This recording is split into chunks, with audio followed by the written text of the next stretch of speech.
Bonsoir. Un premier décès possiblement lié à la vaccination au Canada. Une Québécoise meurt d'une thrombose après avoir reçu le vaccin d'AstraZeneca. Le docteur Nathalie Granvaux, spécialiste en médecine moléculaire, répond à nos questions. Ottawa vient en aide aux provinces durement touchées par la pandémie. On retrouve Stéphanie Chouinard à Toronto et Frédéric Boily à Edmonton. Et la loi spéciale pour forcer le retour au travail au port de Montréal est finalement déposée aux communes. On discute de la stratégie des partis avec notre panel d'observateurs. Bonsoir, Mesdames, Messieurs. Alors que la vaccination s'apprête à passer en vitesse supérieure au Canada, Québec annonce qu'une femme serait décédée d'une thrombose après avoir reçu le vaccin d'AstraZeneca. Le Centre universitaire de santé McGill à Montréal enquête actuellement sur le décès de la patiente, une dame âgée donc de 54 ans, originaire de la Montérégie. La dame aurait reçu le vaccin le 9 avril et serait décédée 2 semaines plus tard. Alors voici ce que le premier ministre François Legault avait à dire en réaction à cette nouvelle cet après-midi. D'abord, je suis triste de savoir que une femme de 54 ans en pleine forme est décédée parce qu'elle a été vaccinée. C'est dur à prendre. En même temps, bien, on le savait. Là, on avait une expérience ailleurs dans le monde où on disait il y a un risque une fois sur 100 000. Puis là, ça devient une question de balance des inconvénients. La docteure Nathalie Granvaux est spécialiste en médecine moléculaire et chercheur au Centre hospitalier de l'Université de Montréal. Bonjour, docteur Granvaux. Bonjour, Mme Béjean. Donc, un premier décès au Canada lié possiblement à la vaccination, une femme de 54 ans du Québec. Qu'est-ce qu'on doit penser de ce décès? Ben, premièrement, c'est très malheureux et puis je présente mes condoléances à la famille. Très certainement, c'est très malheureux, mais comme on l'a dit, le risque n'est pas à zéro. On a discuté de ça beaucoup les derniers temps. Je pense qu'il faut expliquer aux gens que le risque est quand même beaucoup moins élevé de décéder suite à la vaccination par le vaccin que si on attrape la COVID-19 et qu'on a des complications. Les probabilités sont quand même beaucoup plus hautes. Par contre, il faut remettre ça en perspective. Si on prend par exemple pour le Québec, on a eu 11 000 décès dus à la COVID. Il y a eu 400 000 personnes vaccinées avec le vaccin d'AstraZeneca pour le moment. Donc, il faut essayer de partager un petit peu tous ces sentiments-là et à la fin, chaque personne, bien entendu, prend la décision en fonction de sa propre capacité à prendre des risques et on a quand même le choix du vaccin. Il y a d'autres vaccins qui sont disponibles. C'est sur une base volontaire, le AstraZeneca. Donc, il faut peser tout ça. Chaque personne fait un petit peu son analyse. Oui. Le premier ministre Legault qui a rappelé que les probabilités de complications sont une probabilité sur 100 000. Donc, les autorités de la santé publique maintiennent quand même leur confiance envers le vaccin d'AstraZeneca et continuent d'affirmer que les avantages, comme vous le dites, sont plus grands que les inconvénients. Est-ce qu'on devrait quand même suspendre de façon momentanée l'administration de ce vaccin et se tourner davantage vers d'autres vaccins parce qu'il y en a d'autres qui arrivent? Je ne pense pas qu'il faudrait le suspendre parce que toute l'analyse a été faite du risque versus les bénéfices. Donc, on a l'information et comme je disais, chaque personne peut prendre sa décision. Par contre, c'est très vrai qu'on a beaucoup d'autres vaccins qui vont arriver et que j'imagine très bien que nos organismes de santé publique qui gèrent toute cette campagne de vaccination vont privilégier les vaccins ARN quand c'est possible. Et d'ailleurs, le comité d'immunisation conseil fédéral avait fait cette suggestion-là quand ils ont suggéré d'autoriser finalement, recommander le AstraZeneca pour les personnes de plus de 30 ans. Ils ont dit quand la personne ne peut pas avoir accès à un vaccin ARN messager. Donc, c'est sûr que si on a une autre formule, on va donner l'autre en priorité, très certainement. Oui, ça m'amène à vous parler du vaccin de Johnson & Johnson parce que le Canada s'apprête aussi à recevoir les premières doses du vaccin de Johnson & Johnson cette semaine. 300 000 doses, donc, qui vont nous être livrées ces jours-ci. Le Johnson & Johnson, justement, c'est le même type de vaccin que celui d'AstraZeneca. Ce n'est pas un vaccin, comme vous dites, à ARN. Le Johnson a déjà été mis sur pause, comme on le sait, aux États-Unis, avant d'être finalement réintégré dans la campagne de vaccination américaine. Est-ce que les autorités canadiennes devraient attendre avant d'administrer le Johnson & Johnson? Attendre, non. Je pense que c'est de la même façon. Je pense qu'il faut gérer l'utilisation des doses de Johnson & Johnson de la même manière que l'on gère les doses de AstraZeneca. Ici, au Québec, ça a été fait sur une base volontaire. On a vu qu'il y a eu un engouement énorme pour le vaccin d'AstraZeneca. Et je pense qu'on peut utiliser le vaccin de Johnson & Johnson qui présente exactement les mêmes caractéristiques de la même manière. Et puis, parce qu'on sait qu'on est toujours dans une bataille, en fait, dans une course avec la propagation du virus versus la vaccination. Donc, si on a des gens qui veulent prendre le Johnson & Johnson pour accélérer la vaccination, je pense qu'il faut y aller avec ça et que toutes les armes sont bonnes pour gagner cette bataille contre la transmission du virus. Oui, et surtout qu'il y a des variants actuellement qui viennent compliquer la situation avec la troisième vague. J'aimerais vous entendre, Dr Granvaux, sur la campagne de vaccination en général. À partir de cette semaine au Canada, vraiment, on semble avoir tout ce qu'il faut là, pour passer à une vitesse supérieure. On va recevoir cette semaine presque 2 millions en fait de doses de vaccins, en plus du Johnson & Johnson, on le disait il y a un instant. Il y a 1 million de Pfizer qui s'en vient cette semaine, 650 000 doses de Moderna. Est-ce que ce décès de cette femme au Québec, possiblement lié à l'AstraZeneca, pourrait venir ralentir la cadence dans la vaccination, vous pensez? Je pense que ça n'a pas vraiment d'impact sur les vaccins ARN parce que je pense que les gens ont été très rassurés en fonction de tout ce qu'on a entendu du nombre de millions de personnes qui ont été vaccinées et on n'a pas vu de problèmes majeurs qui sont apparus. Donc, je pense pas que ça va limiter la vaccination par ces autres vaccins. Par contre, c'est sûr que là, on revient, le Johnson & Johnson, l'utilisation des 300 000 doses va être dans la même mesure que le AstraZeneca. Mais je pense que, comme vous le dites, on va avoir beaucoup de doses de Pfizer qui vont arriver les prochains temps. On sait que leurs livraisons ont été très régulières, suivant leur calendrier qu'ils avaient prévu. Donc là, on est vraiment dans une accélération de la vaccination. Et en tout cas, si je prends l'exemple du Québec, ça roule très bien. Le système de vérification fonctionne très, très bien. Tout est en place. Les entreprises commencent à vacciner aussi. Donc, je pense que tout s'accélère et c'est une très, très bonne nouvelle. Juste pour terminer avec la situation au Québec, bon, malgré la nouvelle tragique de la journée, il reste que les choses s'améliorent. Vous le disiez tout à l'heure, la vaccination, ça va bien. Il y a aussi moins d'infections, moins d'hospitalisations, tellement que le gouvernement Legault a décidé de rouvrir les écoles primaires dans la région de Québec, dans les régions de Montréal et de Laval. Il repousse le couvre-feu de 20 h jusqu'à 21h30. Est-ce que le gouvernement agit de façon trop hâtive, vous pensez? Je pense que c'est quand même très prudent ce qu'ils ont fait. Si on regarde la situation, les conditions qu'on avait à Montréal et puis Laval, où on a finalement quand même pas mal maîtrisé cette troisième vague, les écoles sont restées ouvertes. Donc, dans une semaine, les cas vont être amenés dans les régions qui étaient passées en rouge foncé à des niveaux à peu près comparables à ce qu'on a dans la région de Montréal et de Laval. Et donc, un retour des écoles, c'est sûr qu'on peut toujours discuter est-ce que les écoles devraient rester ouvertes ou pas par rapport à la transmission. Je pense que c'est une autre question. Mais là, je pense qu'ils ramènent finalement les zones rouge foncé à ce qui est rouge actuellement et dans lesquelles, pour l'instant, on arrive encore à contrôler malgré cette formule-là, finalement, avec les écoles ouvertes. Donc, je suis quand même assez confiante que ça va fonctionner. Docteur Nathalie Granvaux, merci beaucoup pour vos lumières éclairantes. On en a besoin ces temps-ci. Merci beaucoup. Merci. Bonne fin de journée. Au revoir. Et alors que la situation s'améliore au Québec, le premier ministre Justin Trudeau annonce une aide d'urgence supplémentaire à certaines provinces pour affronter la troisième vague de la pandémie. Après avoir envoyé l'Armée canadienne et la Croix-Rouge en Ontario, le gouvernement fédéral vole au secours de la Nouvelle-Écosse et évoque aussi la possibilité de prêter main forte à l'Alberta. Le virus fait déjà trop de victimes. On doit absolument l'empêcher à causer plus de décès. La troisième vague continue de se prolonger. À travers le pays, le nombre de cas augmente. Les hôpitaux et les travailleurs de première ligne sont à bout de souffle. C'est le moment de travailler tous ensemble. De notre côté, on fait tout ce qu'on peut pour aider les provinces et les territoires à maîtriser la situation. C'est là-dessus que je retrouve les politologues Stéphanie Chouinard à Toronto et Frédéric Boily à Edmonton. Bonjour à vous deux. Bonjour.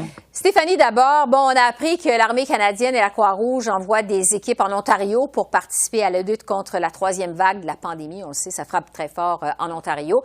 Des travailleurs de la santé d'autres provinces vont aussi venir en renfort. La question que plusieurs se posent, c'est pourquoi le gouvernement de Doug Ford a attendu aussi longtemps pour accepter cette aide d'Ottawa, alors que cette aide-là avait déjà été proposée il y a quelques semaines quand même. Oui, donc il y a quelques semaines, le gouvernement fédéral avait offert de l'aide de la part de la Croix-Rouge et à ce moment-là, le gouvernement Ford avait dit merci mais non merci. Ce dont on a besoin, c'est de l'aide médicale spécialisée. Et le milieu médical parmi l'Ontario, les médecins surtout, avaient été vraiment frustrés de cette réponse-là du gouvernement. Mais là, l'aide va arriver à partir de ce soir-là pour donner un coup de main, notamment dans les hôpitaux de fortune qui ont été bâtis dans les stationnements de plusieurs hôpitaux ici à Toronto. Oui. En Alberta, Frédéric, on propose aussi de l'aide si besoin est plutôt. Est-ce que ça va être bien accueilli par le gouvernement de Jason Kenney? Comment ça pourrait être accueilli? Oui, il pourrait être obligé de bien l'accueillir, d'autant plus que cette demande-là vient de la municipalité de Wood-Buffalo, donc où se trouve également Fort McMurray. Donc, on pourrait être obligé du côté du gouvernement de Jason Kenney, puisque la demande vient des régions même, des régions où on a besoin d'appui électoraux, que ça pourrait donc amener le gouvernement de Jason Kenney à se résigner, même s'il n'est peut-être pas très chaud à cette idée-là, d'accepter une aide supplémentaire du gouvernement fédéral. On va voir comment les pourparlers vont se dérouler, mais compte tenu de l'évolution de la situation, je ne serais pas surpris que le gouvernement de Jason Kenney se retrouve dans cette position-là d'accepter l'aide du gouvernement fédéral. Oui, à suivre donc cette réponse du gouvernement de Jason Kenney. Stéphanie, j'aimerais qu'on parle maintenant de la mort de la jeune Émilie Viegas, 13 ans, en Ontario, qui est décédée, comme on sait, de la COVID-19. Vraiment, ça a choqué les Ontariens. Quel est l'impact, je vous demanderais, de ce drame-là en Ontario? Oui, ben ça a beaucoup brassé à Queen's Park depuis l'annonce de ce décès-là de cette jeune fille. L'un des éléments en particulier sur cette histoire-là qui marque les esprits, c'est qu'elle a contracté la COVID parce que l'un de ses parents avait contracté la COVID au travail. Et donc, dans le contexte où depuis des semaines et des semaines, l'opposition tente de faire pression sur le gouvernement pour qu'il y ait des congés de maladie payés qui soient offerts aux Ontariens pour que les gens qui commencent à avoir des symptômes puissent rester à la maison et ne pas finalement participer à donner la COVID à leur milieu de travail, à leurs collègues. Ça a fait augmenter la pression de quelques crans de plus. Le gouvernement de l'Ontario, de son côté, continue à blâmer le gouvernement fédéral pour une aide qu'il juge insuffisante par rapport au financement dans le domaine de la santé. Oui. Du côté de l'Alberta, Frédéric, il y a un total de 145 patients sur les unités de soins intensifs à travers la province. C'était les chiffres qu'on rapportait lundi. Ça s'approche quand même du sommet historique de 151 patients au mois de décembre. Ouais. Est-ce que le gouvernement albertain maîtrise toujours la situation? La question se pose effectivement. On a l'impression qu'on arrive justement à un point où on a l'impression que le gouvernement est en train de perdre le contrôle de la situation, du moins dans certaines régions. On a parlé tout à l'heure de Fort McMurray, mais on pourrait mentionner aussi la ville de Banff qui demande également que le processus de vaccination soit changé justement pour éviter qu'on ait une perte de contrôle. Et surtout, ce qui est différent maintenant, c'est le nombre de variants qui là est rendu dominant, donc à plus de 60%, là, les cas qui s'ajoutent, ce sont des cas de variants. Et donc ça rend encore la situation plus instable, surtout que le processus de vaccination vraiment a pris une vitesse de croisière un peu plus élevée. Je vous dirais vraiment seulement à partir de la semaine dernière. Donc, entre la course aux variants et la course au vaccin, on a l'impression que le variant est encore en avant des vaccins. Donc, on le voit vraiment, la situation qui reste difficile en Ontario et en Alberta. J'aimerais qu'on parle maintenant de l'éducation en français en Ontario et en Alberta. Stéphanie, j'aimerais vous entendre sur les propos du premier ministre Justin Trudeau, à Tout le monde en parle dimanche, sur l'avenir de l'Université Laurentienne. Il a expliqué qu'il est en train de travailler avec le gouvernement ontarien pour tenter de trouver des solutions, mais rappelle que c'est une compétence provinciale. Qu'est-ce que vous avez pensé de cette réponse du premier ministre Trudeau? On aurait pu remplacer M. Trudeau par la ministre des Langues officielles, Mélanie Joly, et je pense qu'on aurait eu exactement droit à la même terminologie, au même discours. C'est le discours qu'on entend de la part d'Ottawa depuis maintenant plusieurs semaines par rapport à l'Université Laurentienne, c'est-à-dire le gouvernement fédéral est prêt à mettre la main à la pâte, mais il faut que le gouvernement provincial soit à la table et très probablement, on l'imagine, soit prêt aussi à réinvestir à la même hauteur que ce qu'investira le gouvernement fédéral. Donc, on l'a vu dans le budget la semaine dernière, il y a du financement supplémentaire qui a été annoncé pour le post-secondaire à la hauteur de 121 millions, mais il n'y a pas encore d'entente à savoir combien de ces fonds-là iront soit à la Laurentienne ou à une nouvelle institution francophone à Sudbury, peut-être l'Université de Sudbury. Ouais. Et est-ce que le gouvernement provincial sera prêt à s'avancer et à s'asseoir avec le fédéral? À suivre. Toujours dans le domaine de l'éducation, du côté de l'Alberta, la réforme du curriculum scolaire avait fait couler beaucoup d'encre. Il y a plusieurs francophones qui dénonçaient la place accordée à l'histoire francophone dans le nouveau programme scolaire. Frédéric, expliquez-nous ce dossier, son impact aussi sur les francophones en Alberta. Oui, on l'oublie, il y a l'éducation postsecondaire, mais il y a l'éducation primaire et secondaire où il est vraiment important que les francophones aient un certain contrôle sur ce qui est enseigné. Et là, c'est précisément avec la nouvelle réforme qui est mise en place par le gouvernement conservateur où on a l'impression que les francophones ne sont pas à la table des discussions. Donc, ce qu'on voit, par exemple, en matière d'études sociales, en matière, par exemple, de musique, un programme qui finalement en français est tout simplement une traduction, une mauvaise traduction d'ailleurs, de ce qui pourrait se faire en anglais. Donc, l'impact que ça va avoir sur les jeunes, eh bien, sur les jeunes francophones, c'est le fait qu'on pourra avoir un programme scolaire francophone qui soit tout simplement vieillot, qui ne soit pas à jour et qui met trop l'accent sur certaines connaissances qui ne sont pas propres à l'Alberta, mais qui semblent même tirer à certains moments de l'histoire québécoise. C'est pas faux en soi, mais en même temps, ça ne reflète pas nécessairement l'identité francophone albertaine. Et ça, c'est une critique majeure. Mais ça montre que les francophones n'étaient peut-être pas véritablement à la table des négociations ou des discussions pour la création de cette réforme-là du curriculum en Alberta. Ils n'ont pas été consultés. Stéphanie Chouinard à Toronto et Frédéric Boily à Edmonton. Merci beaucoup pour votre compte-rendu de la semaine. On se retrouve donc mardi prochain. Merci. Merci à vous. Au revoir. Au revoir.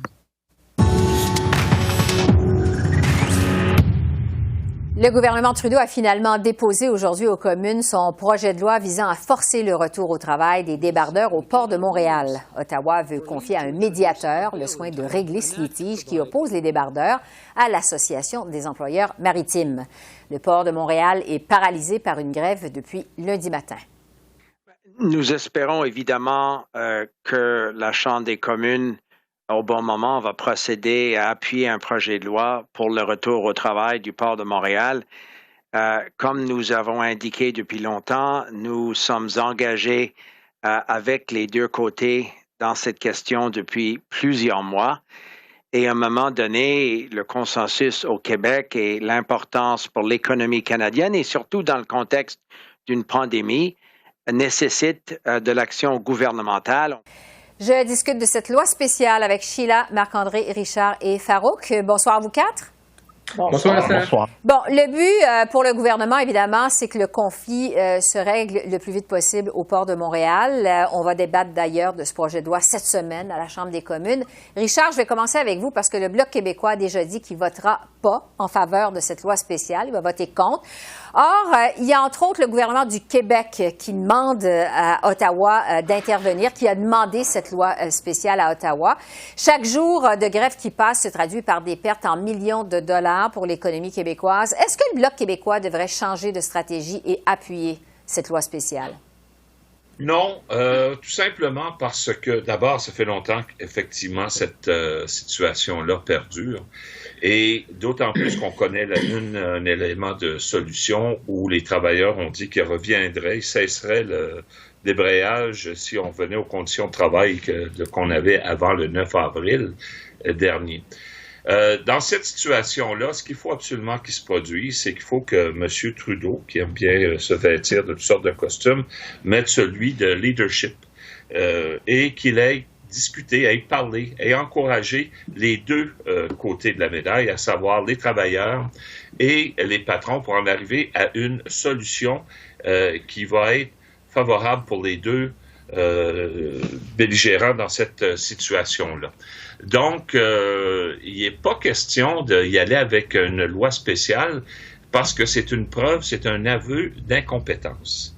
Lorsque on veut avoir une solution favorable aux deux côtés, il faut permettre et il faut faire avancer les discussions avec une médiation d'urgence. Sinon, dans ce cas ici, les patrons vont s'asseoir sur les deux mains et les travailleurs n'en gagneront absolument rien dans un échange où il devrait y avoir solution pour les deux parties.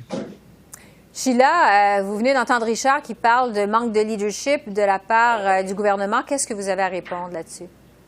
Je pense qu'il n'a pas répondu à la question pourquoi le Bloc québécois, qui est supposé de parler pour les Québécois, n'appuie pas la demande du gouvernement du Québec, qui veut évidemment ne pas avoir une chute économique, parce que c'est pas seulement le port qui est en danger, endommagé, c'est le produit dans tous les manufacturiers et en Ontario et au Québec qui n'ont qu'une semaine de redevance sur leurs produits pour la production. C'est vraiment une crise à l'intérieur d'une autre crise. On vit une crise de la pandémie et là, on n'a pas de stock du port de Montréal parce que tout est gelé. Mm-hmm. Et le gouvernement de l'Ontario et le gouvernement du Québec ont demandé l'aide du fédéral et c'est pour ça qu'on intervient avec ce projet de loi. Oui. Farouk, le NPD s'oppose aussi à cette loi spéciale, à ce projet de loi-là, préfère laisser la chance aux négociations. Il faut dire que le cœur du litige porte sur la flexibilité des horaires de travail, non pas sur les salaires des débardeurs. Ça fait 2 ans et demi que les négos n'ont rien donné. En point de presse ce matin, le ministre Leblanc a fait valoir que le gouvernement ne pouvait pas se permettre le luxe d'être idéologique dans ce dossier-là. Est-ce que c'est quand même pas un argument valable de cesser d'être idéologique dans ce dossier-là? Qu'est-ce que vous en pensez? Je ne sais pas si le ministre Leblanc fait référence à quoi être idéologique. Mais intervenir dans un conflit, c'est une intervention gouvernementale dans un conflit entre deux parties. Donc, s'il y a une idéologie, il me semble que c'est l'intervention qui est idéologique. Maintenant, pour les retombées économiques pas les retombées, mais ce que ça pourrait coûter en coût économique, une grève, bien sûr que ça a un coût. C'est d'ailleurs le but de la grève. C'est de créer un coût pour forcer les parties à trouver une solution. Il y a un coût économique pour la partie employeur, il y a un coût économique pour la partie des travailleurs qui n'ont pas leur salaire complet pendant une grève. Et à un moment donné, les gens se rendent compte, les parties se rendent compte qu'il faut régler parce qu'on ne peut plus continuer. Mais si on intervient artificiellement dans un conflit, on ne règle rien, on fait juste repousser ce conflit à une date ultérieure. Par expérience, moi, je viens du milieu syndical, j'ai travaillé pour le syndicat des postiers. Ouais. On a vécu la même chose, c'est Post Canada, il y a 2 ans, par le même gouvernement. Et qu'est-ce que ça donne en bout de ligne 2 ans plus tard? Ça donne, oui, il n'y a pas de grève ou de lockout, mais les conflits à la table, ils vont revenir à la prochaine négociation. Donc, on règle rien. Tout ce qu'on fait, c'est qu'on fait juste remettre le tout sous le tapis et on règle en rien les problèmes fondamentaux. Vous savez, la grève, c'est pas un sacrifice, c'est pas un caprice des travailleurs. Ces gens-là font des sacrifices. Si on est rendu là, c'est parce qu'il y a un problème. Et s'il y a un problème, il faut le traiter avec dignité, avec justice. Il ne faut pas les traiter, les renvoyer au travail comme des malpropres. S'il y a un problème, il faut le régler. Marc-André, vous venez d'entendre Farouk et Richard. En fait, les conservateurs semblent les seuls disposés aux communes à voter pour cette loi spéciale et appuyer le gouvernement dans sa démarche. Est-ce que les conservateurs ne devraient pas se dépêcher de donner leur appui à cette loi spéciale-là? On parlait des coûts il y a un instant de cette grève. Il y a eu une grève l'été passé au port de Montréal qui a duré 19 jours et ça a coûté 600 millions de dollars en pertes économiques pour la région. Est-ce que les conservateurs ne devraient pas se dépêcher à donner leur OK, leur appui? Je pense que les conservateurs vont le faire. Je pense que c'est dans leur philosophie, dans leur idéologie. On parlait d'idéologie tout à l'heure. Dans ce conflit-là, ce qui est extraordinaire, Esther, c'est de voir que tout le monde joue le rôle qu'on pensait qu'il allait jouer, que tout était écrit dans le ciel.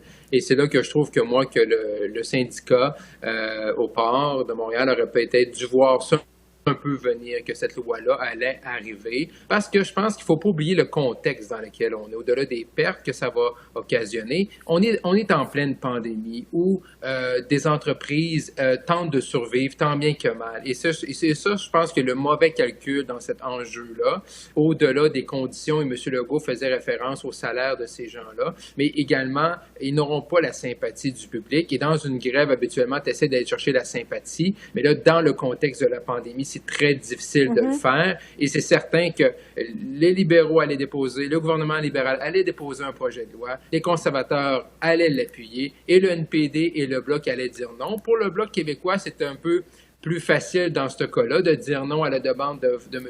Legault, M. Legault l'a répété cet après-midi en point de presse, parce que pour eux, les bloquistes, ils savent très bien que les conservateurs vont appuyer M. Trudeau avec la loi spéciale. Fait dans ce cas-là, ils savent que M. Legault va avoir ce qu'il veut à la fin de la journée, mais eux, ils peuvent garder quand même leur position, parce que le Bloc québécois n'a jamais appuyé une loi spéciale. Richard, là-dessus?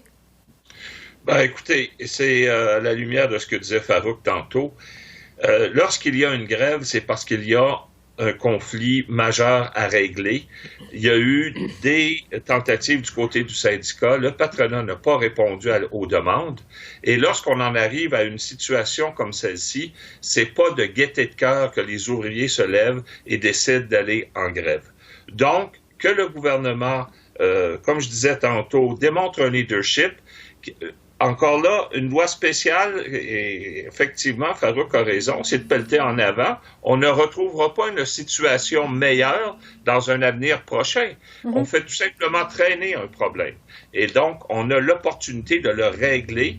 Et il n'y a jamais de bon moment pour aller en grève. Cependant, c'est le seul moyen qu'ont les ouvriers pour venir à bout de faire avancer leurs revendications. Bon, évidemment, oui. Oui, non, je vais juste ajouter ce qui est effectivement, il n'y a pas de bon moment, mais je pense que en pandémie, un syndicat ne devrait pas aller en grève. Je pense qu'on devrait se comprendre on aime ça dire qu'on est en guerre, que c'est exceptionnel. Fait que je pense que là-dessus, dans un aspect de stratégie, je pense que en pandémie, ça serait plutôt à repenser. Oui. Il nous reste même pas une minute, là. Évidemment, on va suivre les débats sur ce projet de loi spécial aux communes. On évoque la possibilité que le gouvernement utilise le bâillon pour accélérer les choses parce que le temps presse.